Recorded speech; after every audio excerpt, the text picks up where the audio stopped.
Hello and welcome to Oulton Park for the inaugural round of the Dunlop Touring Car Trophy, which includes TCR UK. And ahead of the opening round, I caught up with a few of the drivers.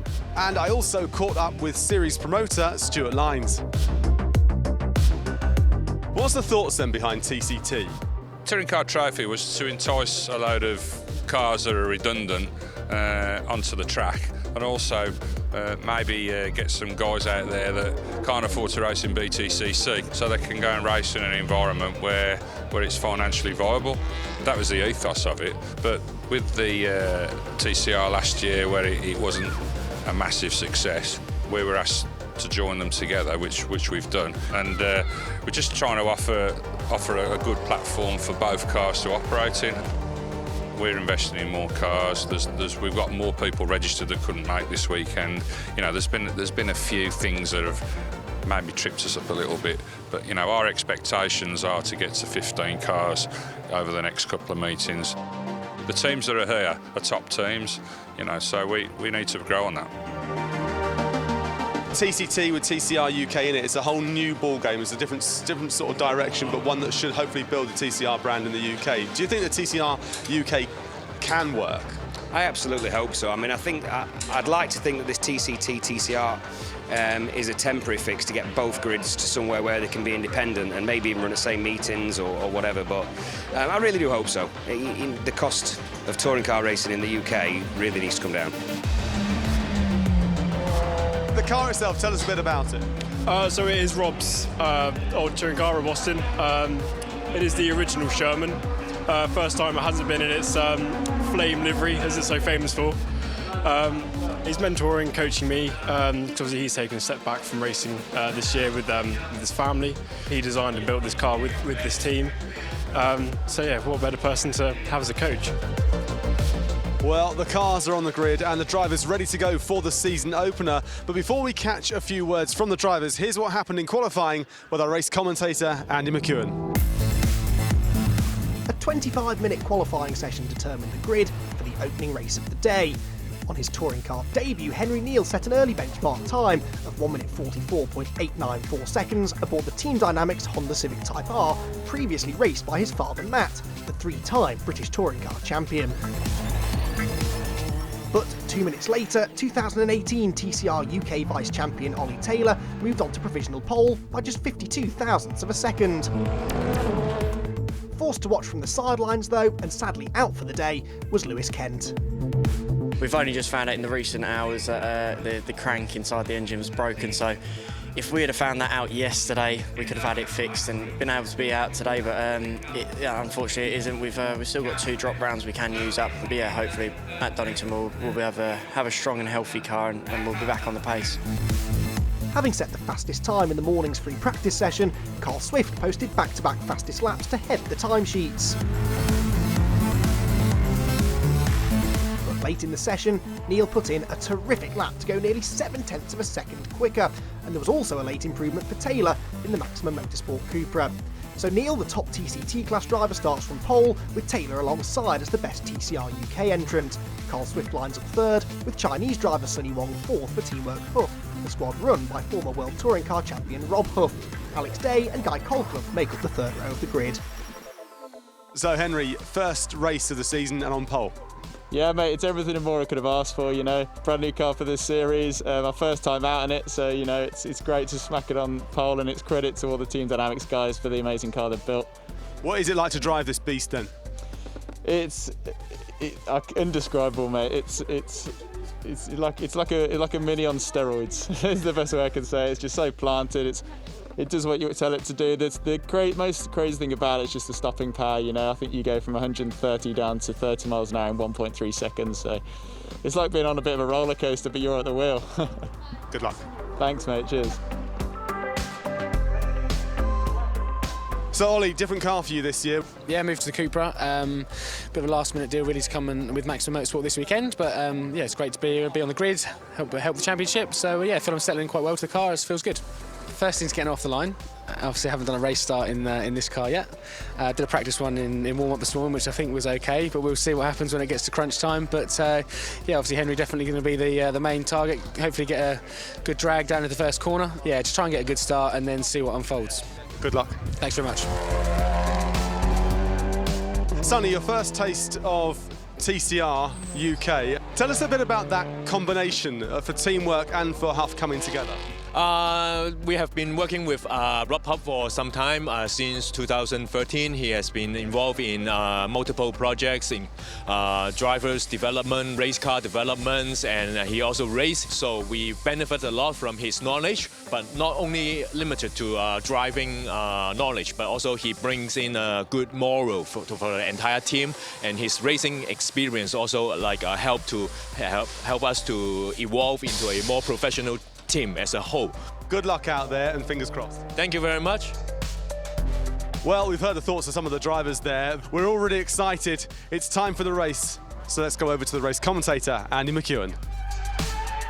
So the first race of a new season then here at a bright and sunny Oulton Park. A good crowd on hand as well to watch this opening race of the 2019 Touring Car Trophy with TCR UK, and it is the Honda of Henry Neal that will start on pole position. The lights are out. We're away and racing in 2019. Not a great start for the pole sitter. Carl Swift here from the second row of the grid will leap into second position behind Ollie Taylor, who I think will grab the advantage into Old Hall Corner for the first time. Swift is second, and the rear-wheel drive Audi of Alex Day also overhauls Henry Neal and moves into third position, so not a great start there for the pole sitter. Henry may have been half a second quicker than anybody else in qualifying, but now he's got some real work on his hands to get back to the front of the pack. Through Cascade for the first time on board with Alex Day, looking at the youngster hard at work behind the wheel of this very popular Audi amongst the fans here this weekend. Heading down towards Island Bend, this very quick left-hander, one of the quickest left-handers in British motorsport, then hard on the brakes for Shell. And Ollie Taylor not yet escaping at the front of the field here. Carl Swift is staying with him. Carl has shown some good pace all weekend, actually. It is every bit the match for Ollie, who, of course, is getting used to this Cupra. The first time that he has raced it in this championship, of course. He, last season, finished runner-up in the TCR UK Championship at the wheel of a Honda Civic. So down towards the Hislops complex then, and Henry Neal already starting to apply the pressure now to Alex Day. These are the top two Dunlop Touring Car Trophy runners in this race at the moment then. Alex ahead of Henry. That was a really good start from the Audi, as we sort of expected. The only rear-wheel drive car on the grid. They do tend to have a small advantage off the line, but based on qualifying pace, Henry should have the pace to overhaul the Audi in the near future. Not the easiest of circuits to overtake on though, Oulton Park, so Alex will get his elbows out and try to hang on to this overall podium position, and also, if he can, chase down the two Cupras in front of him. Ollie Taylor then out of Druids for the first time. Carl Swift hot on his heels for third place. We could be about to see a move made here by Henry Neal. Under braking into the right-hander at Lodge Corner. He's looking to the inside line. Alex Day didn't dare shut the door. He's on the dirty side of the road, runs out over the curb, and that, in the end, made Henry's job a little bit easier. He sweeps through into third position, forced the mistake there out of Alex Day, who is the less experienced of the two as far as his racing career is concerned. But Henry is through now, and Alex will try and latch onto his tail and maybe pick up a few tricks of the trade around here. He's a bit wide there, you can see he didn't want to turn in because Henry had his nose up the inside, rattles over those curbs. You can see what a bumpy ride that was, and Henry Neal moves ahead. Further back down the order, meanwhile, James Turkington has Guy Colclough for company as they round Cascade. Ollie Taylor, though, the race leader, is already up at Shell, working his way around this second lap of the race then, pulling a small gap now over Carl Swift, and that gap may be about to get a bit larger because Carl looks like he's starting to come under some pressure now from Henry Neal. Carl has to switch to more of a defensive driving style to keep the Honda at bay. That will hold them both up and possibly allow Ollie Taylor to pull clear. Down into Hislops, the Honda not quite close enough, but look at how strong it is under braking, carries such speed into the corner. The tail end kicks out as he rattles over that severe curb on the apex. He gathers it all together nicely. This is the Turkington and Colclough scrap again. These two running pretty close together. The older shaped Seat Cooper in front of the TCR DSG car. It's running in the Touring Car Trophy though. It's not homologated to the current spec of TCR cars, and the DSG gearbox as well means the car's a little bit heavier than the cars that we're seeing at the front of the field here then. Taylor and Swift with Henry Neal well and truly with them now. Turns his way through Lodge Corner, looks for the better exit, which he has got. Can he get up the inside towards Old Hall Corner? I think Carl Swift will see it coming. Moves to the right-hand side of the road as they sweep across the start-finish line. And Henry Neal is forced to the outside line, which he will try to commit to. This is a brave move, but it can work if Carl gives him room. Carl sort of gave him room, but Henry still ended up over the curbs. Lost a bit of traction out of the corner, and so Carl Swift is still in front. this is a nice little battle between the two of them. We know that Carl is a real racer, and presented with the opportunity to maybe fight for an overall podium place here, he is not going to roll over and let Henry through without a fight. With this part of the circuit, it's a little bit more tricky to overtake, and that won't help either. Henry missing the apex through Island Bend, just drifts a bit wide, had to wait before he got back to full throttle. So Carl Swift, for the time being, hanging on to this second place, but by the skin of his teeth. Right now, he is Ollie Taylor's best friend, though, because the race leader is starting to scoot away now. You just catch a glimpse of Taylor there as they turn into the Britain chicane. Lots of curb used by both Swift and Neil.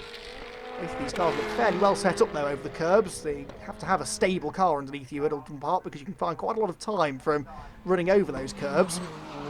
The risk is, though, particularly in the early stages, you can do some damage to the tyres, but that does not seem to be a concern that Henry Neil has. He is still pushing on and really using every inch of the track available to him. On board with the Endurance Financial Cupra of Carl Swift in second position. There's Sunny Wong, the reigning Chinese TCR champion, who is running at the moment, I believe, in fourth place, just ahead of this fight for fifth, which is still ongoing. James Turkington can't shake off Guy Coldclough, and Guy not yet having been able to find a way through, but I think if the opportunity presents itself, he's every bit quick enough to have a go at moving into the top five.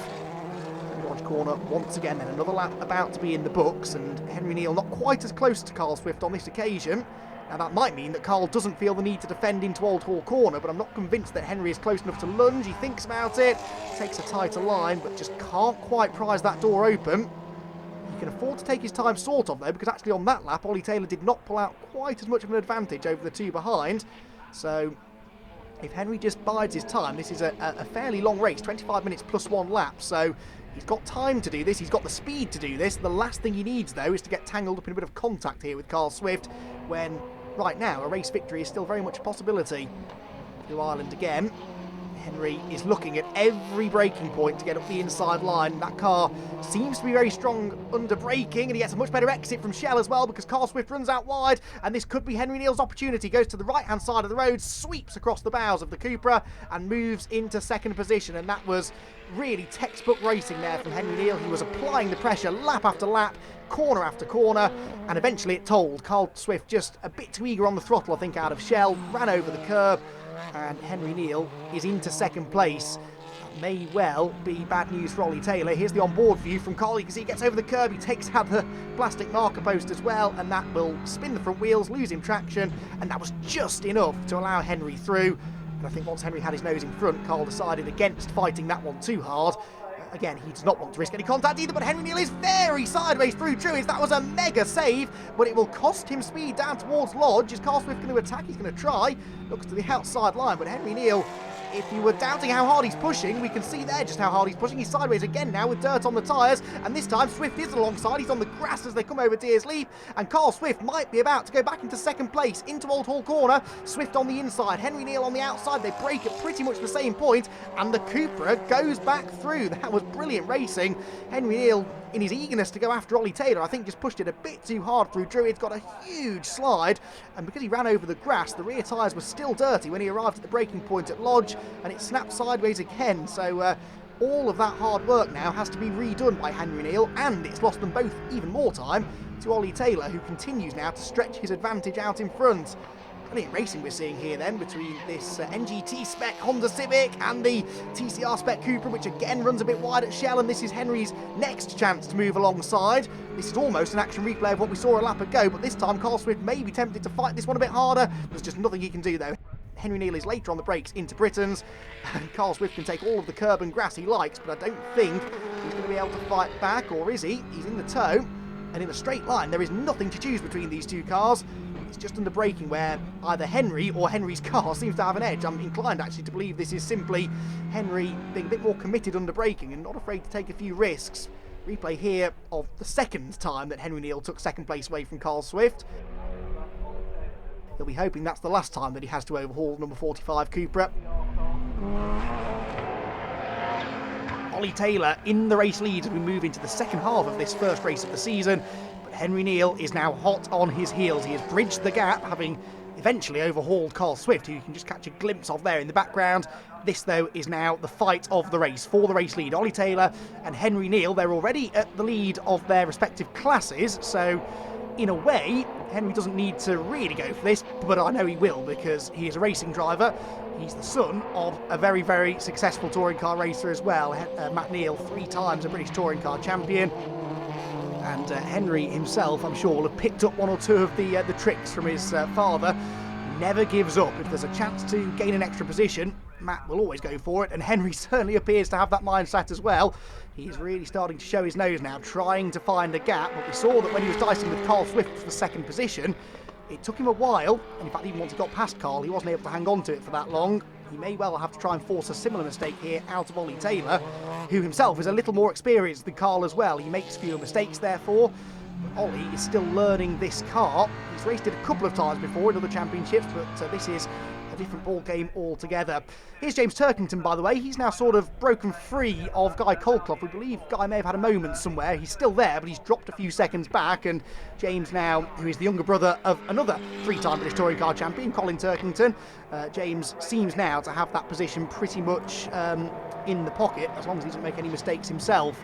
Back with the leaders then, through Lodge Corner. Ollie Taylor, the Maximum Motorsport prepared car, leading the way, but Henry Neal is there. Now, we've seen at times that the Honda maybe has an advantage under braking, and Ollie is well aware of that, so he moves over to the middle of the road to try and defend, but Henry Neal goes for it at the last second. That's a lovely move. There's a tiny bit of contact, but Henry Neal has prized the door open. Can Ollie Taylor stay there, though? The next corner is a left-hander, and Ollie Taylor might just be able to hang on to the inside line. Yes, he does. Well, I thought for a moment that Henry Neal had done it there, but Ollie Taylor tenaciously hung on. We saw this out of him several times last year as well. He does not back out, even when it looked like he's beaten the tiniest of taps there as Ollie tried to close the door, but Henry was committed and just nuzzled alongside the Cupra, which then fought straight back on board with Ollie. There's the touch. It wasn't a particularly severe one, but it was just enough to unsettle Henry Neal's Honda. Had he not got sideways, I think actually he may well have pulled clear, but Ollie Taylor was able to dive back down the inside at Cascades and hold on to the race lead. So, much as we saw in the battle for 2nd place between Henry Neal and Carl Swift, Henry got his nose in front at Old Hall Corner, only to lose it again a bit later on. Ollie Taylor using all of the curb there, 2 wheels right up in the air. That won't do the suspension much good, but right now Ollie knows that he needs to use every trick in the book to keep Henry Neal at bay. There's James Turkington, and there is Guy Colclough, who, as you can see, is still circulating, albeit a few seconds behind James now. And really, their lap times are pretty equal at the moment, so Guy Colclough not catching James Turkington. James Turkington's lap time's pretty consistent as well, so we'll monitor that gap throughout the rest of the race. Right now, this is the battle to keep an eye on. The race leaders back through Lodge Corner again now, as we head into the closing stages of what has been an intriguing opening race of the season. And it is not over yet, because Henry Neal is just as close to Ollie Taylor now as he was a lap ago. Ollie will maybe defend a little more vigorously this time. Yes, he does. He stays right down the middle of the road through Old Hall Corner. Henry will try and use the wider entry line to cut back on the exit, carries more speed down the avenue, but again, it's relatively easy to defend into Cascades. Ollie does just that. Again, drives down the middle of the road. Sensible driving that from Ollie. There's no need to run right down the inside of the track, because that just holds you both up and opens the door on the exit of the corner. I'm moving over to the middle ground. That just deters Henry from fully committing to a move. You have to imagine, though, that Henry's going to have another go at this before the checkered flag falls.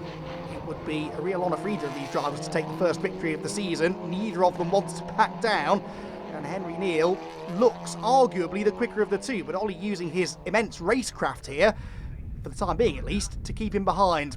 Again, both of them using all the curb through Britons. It's a really important exit from the British chicane as well, because you're accelerating steeply uphill over hilltop, and Ollie Taylor seemed to do that a little bit better than Henry on that occasion. Pulls clear of the Honda over the hill, and then the Civic is again later on the brakes. Fascinating battle this. 2 cars that from the outside look very similar, but built to different regulations and therefore have different strengths and weaknesses.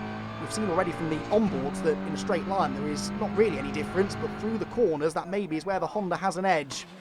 Watching Sonny Wong here as he slides his way through the Hislop chicane. He is running in 4th place, but still really going for it here as he tries to learn Oulton Park, a circuit that he has never raced at before, of course. So leaders down through Lodge Corner. Taylor again defends, and Henry Neal will try to use that to carry more speed out of the turn, but Ollie is surely wise to this move down at Old Hall Corner now. Will he sweep over to the right-hand side of the road? Yes, he does, so there's no gap on the inside at the moment. Henry Neal to the outside, and then lunges to the inside line, and there's contact! Oh, they're both off into the barriers! Bang! Ollie Taylor is off. Oh, and Henry Neal's car flips onto its side, and that was the tiniest of touches as Henry Neal tried to commit to a late move up the inside, and it has disastrous results for the pair of them. They're both out of the race, and Carl Swift remarkably inherits the race lead. What drama here in the closing stages at Oulton Park, and there's even more luck because James Turkington is slowing now, and Guy Colcliffe is going to move into what will now become second place in TCT. That is very, very bizarre, the end to this race. We did not see that coming, but James Turkington also with his own problems, and I wonder whether that car is heading for the pit lane. It seems to have slowed down significantly. Nothing obviously wrong with the car, but he is slowing and he is pulling into the pit lane. Ollie Taylor, though, that's good news. He's out of his car. He's okay, albeit a bit miffed, I'm sure. Henry Neal likewise has clambered out of the Honda with great difficulty, I'd imagine, but good to see that the cars have done their jobs and kept them both safe. Right, let's take a look at this. There was a gap at first, but Ollie just was always going to turn into the corner. Henry just briefly tagged the right rear corner of the Cooper, and I think that broke the steering on the Honda, and from then on the barrier was looming for both of them. It was a huge hit there, particularly for Henry Neal. On board with Ollie, you can see he's down the middle of the road, and then bang, the first contact, the second contact, and then the biggest hit of the lot. Thankfully though, the Recticel barriers there, those foam barriers that protect the cars from the tyre wall, doing their job to limit the size of the impact. Well, unsurprisingly, the red flags have flown, and Carl Swift is your first winner of the season, and he wins the TCR UK element of the race as well. Alex Day is second and wins in TCT, with Sonny Wong on the podium on his debut. James Turkington and Guy Colcliffe round out the top five, whilst Ollie Taylor is a non-finisher, and Henry Neal disqualified for that contact. Well, Carl, last year you had possibly one of the worst weekends of your racing career. Today, handed to you on a plate. Absolutely. It was a good race as well before that. It's a shame it ended how it did. Those NGTC cars have got some brakes. So it was good exits out of the corner, but as soon as you get into the braking zones, if you weren't defending, he was under. Obviously, you were behind the accident, so you didn't know much about it, but you must have come round the corner and thought, hang on. Well, I came down the straight as they were impacting into the barriers. It looked quite a big one, so I hope both drivers are okay. It was a heck of a race from us watching it. Inside the car, how much hard work? Well, I'm dripping in sweat. It's so hot in one of them. Yeah, first podium at TCT. Yes, this is the first race, but yeah, hopefully more to come. Sonny, well, you were hoping for podiums before the first race, and you got one straight away. Yes, it's not the best way to get a podium, but still, I think it's a good effort for everyone, for the team. I got out of the race a little bit slow because of the wheel spin, but then later on during the race, I found a good pace of the race car. So if I can get up race 2 immediately and pick up the pace, I think it will be a good fight. Well, we thought we had our race winner, but it all changed on that one pivotal moment at the end where Henry Neal and Ollie Taylor came together, and that handed the victory over to Carl Swift. What an incredible race. Hopefully you enjoyed it as much as we did, and we hope to see you back here for the second race from Oulton Park.